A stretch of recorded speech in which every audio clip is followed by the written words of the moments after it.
Muy buenas. Hoy vamos a hacer un viaje, un recorrido por la poesía española, desde el final del franquismo hasta nuestros días. Y creedme, es una historia fascinante. No solo va de cómo cambiaron los versos, sino de cómo cambió, bueno, todo un país. ¿Listos? Pues vamos a sumergirnos en ello. Y para arrancar, creo que hay una pregunta clave que lo enmarca todo. A ver, ¿cómo suena la poesía después de una dictadura? Es que lo que pasó en España a partir de los 70 fue una auténtica explosión cultural. Fue la respuesta, ¿no?, a décadas de silencio y de control. Y esa explosión, pues, empieza aquí, en los años 70.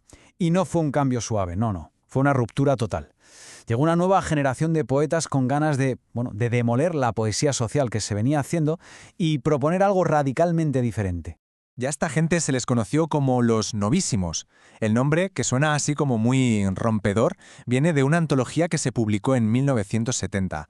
La montó el crítico José María Castellet y fue, el pistoletazo de salida, el manifiesto de todo este movimiento. Ese libro de verdad marcó un antes y un después. Y a ver, ¿qué era lo que proponían? ¿Cuáles eran sus reglas? Pues para empezar, para ellos el estilo, la forma, lo era absolutamente todo. Defendían que un poema es como una burbuja, un mundo propio, totalmente independiente de la realidad. Y ojo, se empaparon de cultura, pero de toda la cultura, desde libros súper antiguos hasta la tele, el cine, los cómics, y esa mezcla, esa fue su gran revolución. Y aquí está el meollo del asunto. Para los novísimos, eso de alta cultura y baja cultura era un cuento. Se acabó. Un poema podía nacer de un verso de Góngora, sí, pero también de un cómic, de una peli de Humphrey Bogart o de una canción pop. Una auténtica declaración de guerra a lo establecido. Mirad, esto se ve clarísimo aquí. Fijaos en este poema de Manuel Vázquez Montalbán. La referencia a Tiffany's, claro, nos lleva directos a Desayuno con diamantes, a Audrey Hepburn. La cultura pop, el cine, de repente se convierte en material poético. Así, sin complejos y de primer nivel. Y si hablamos de un nombre clave de este movimiento, ese es Pere Guimferrer. Fue como la gran figura. En este trocito de Ar del Mar, es que es alucinante. Te mezcla una novela de Julio Verne, un capitán de 15 años, con un personaje de cómic, Dick Tracy. Es un collage de imágenes a veces surrealistas, literarias, populares, pura esencia novísima, Vale, dejamos los 70. ¿Y qué pasa en los 80? Pues como suele pasar en la historia, a un extremo le sigue el contrario. Si los 70 fueron la explosión culturalista e experimental, los 80 fueron todo lo contrario. Un giro de 180 grados, una vuelta a lo personal, a lo cercano, a lo cotidiano.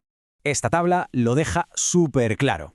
Es el movimiento del péndulo, de un lado al otro.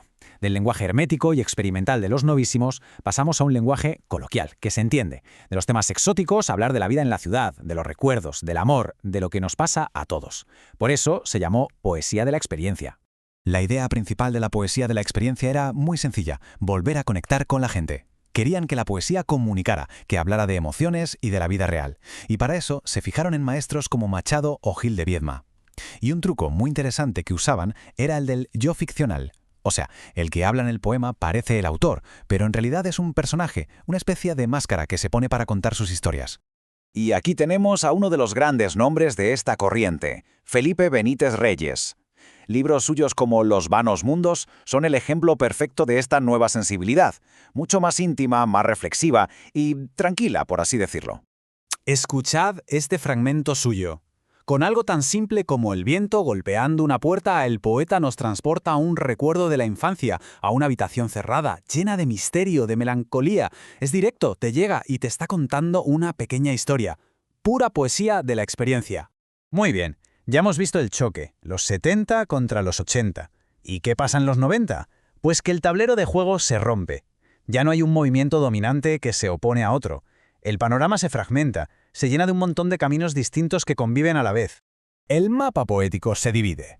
Por un lado tenemos la poesía del silencio, gente como Andrés Sánchez Robaina que buscaban lo esencial, lo mínimo, poesía casi zen. Luego una especie de versión más cruda, más bestia de la poesía de los 80, el realismo sucio. Y cómo no, los que iban por libre, la poesía de la diferencia, que decían ni unos ni otros, nosotros a lo nuestro. Estos de la diferencia, como José Lupiáñez, tenían una idea muy clara. Veían que la poesía de la experiencia se había convertido en lo oficial, en la moda, en lo que había que hacer. Y ellos se rebelaron contra eso. Reivindicaban libertad creativa total, escribir sin seguir ninguna etiqueta. Y con esto llegamos ya a la poesía más actual, la del siglo XXI.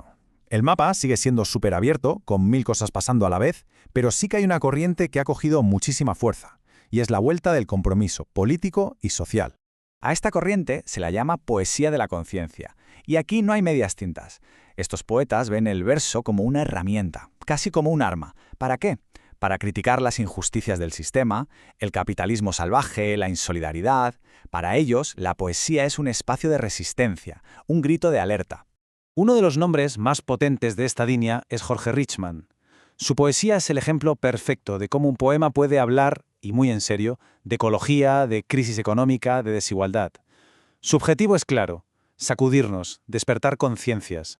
Leed este poema. Es durísimo. Transmite una sensación de urgencia, de haber perdido una batalla contra un enemigo gigante, contra el sistema. El tono es grave, es combativo. Y aquí se ve el círculo completo. Ya no se busca la belleza por la belleza como hacían los novísimos, sino la verdad, aunque sea una verdad cruda y dolorosa. Y para rematar esta idea, esta frase de otro de sus grandes poetas, Antonio Orihuela, creo que lo dice todo. La poesía es un incendio, por eso no da para vivir, da para arder. No escribas, arde en ella. Es brutal, una declaración de intenciones en toda regla. La poesía es pasión, es compromiso, es fuego. Y terminamos este viaje, este recorrido, con una pregunta que os lanzo para que le deis una vuelta. Después de ver todo esto, de cómo la poesía ha buscado la belleza, la intimidad, la justicia, ahora, en nuestra era de la inmediatez, de los tweets, de los stories, ¿qué nos puede decir un poema que no quepa en 280 caracteres? Ahí lo dejo.